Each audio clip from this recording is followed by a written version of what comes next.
Your friends are quietly ruining your life. Not because they hate you, and not because they're evil. Most of them genuinely like you, but they're still ruining your life because your life is a mirror of the people that you spend the most time around. And most men are surrounded by people who are comfortable drifting. So here's the problem. Your environment is not neutral. If you put a man in a room where everyone trains, he trains.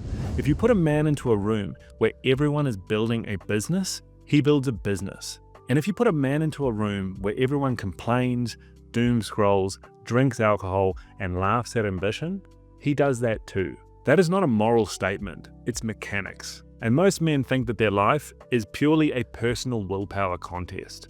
It's not. It's you versus gravity. And your friends are gravity. They set what's considered to be normal, what's considered to be acceptable, what's cringe, what gets celebrated, what gets mocked. And your friends don't need to actively sabotage you. All they need to do is keep living the same way.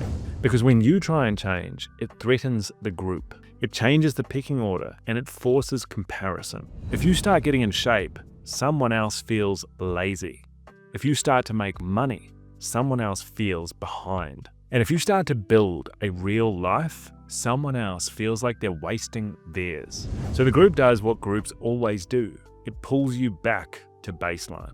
Not with aggression, it's more with jokes. Come on, bro, relax. Don't become one of those guys. You're doing too much, man. Live a little. You're obsessed. Why are you taking it so serious? All this shit is framed as friendship, but it's actually control. And the worst part is, you'll probably accept it because it's familiar and because you've known them for years. You guys have memories together and you don't want to leave. You don't want to be alone, so you keep them and you pay for it with your future. Let me make this extremely clear. There are two types of people in your life. People who make you feel cleaner after you leave them, and people who make you feel dirtier. People who make you feel more awake, and people who sedate you. People who increase and lift your standards, and people who lower them. People who talk about building, and people who talk about coping. And if you regularly spend time with the second group, your life will not improve.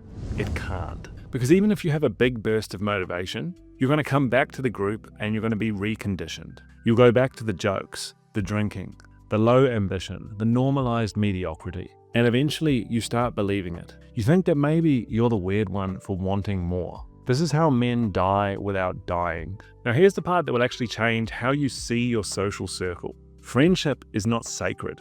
Friendship is a trade. Every relationship has a cost, and that cost is not just time.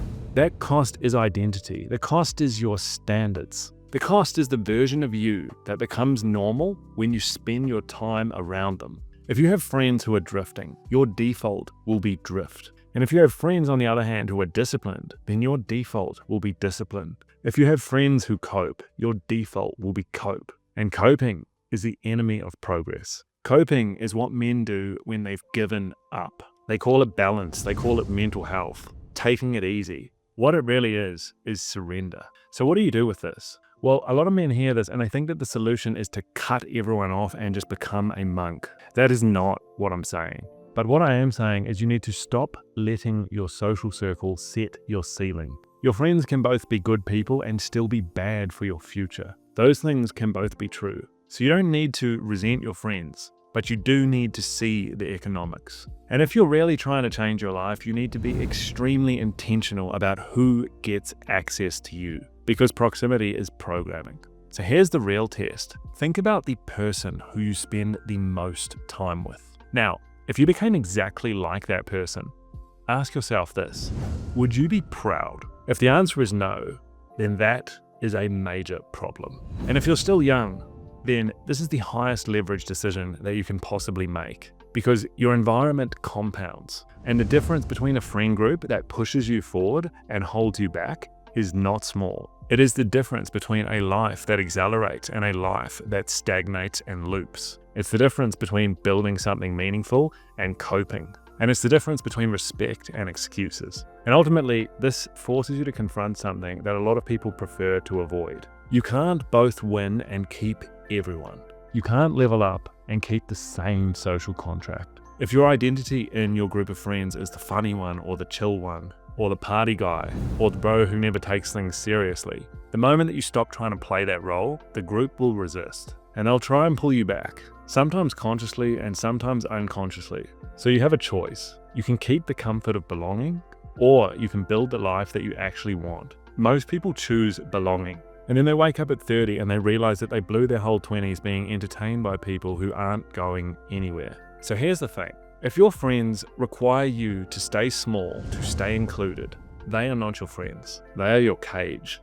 So what's the practical move? You don't need to blow up your life overnight. You just need to change the ratio. You spend less time with the people who sedate you and more time with the people who sharpen you. Add one new environment that forces you to level up. This could be a gym community, a business community, a sport, or a group of people who are building.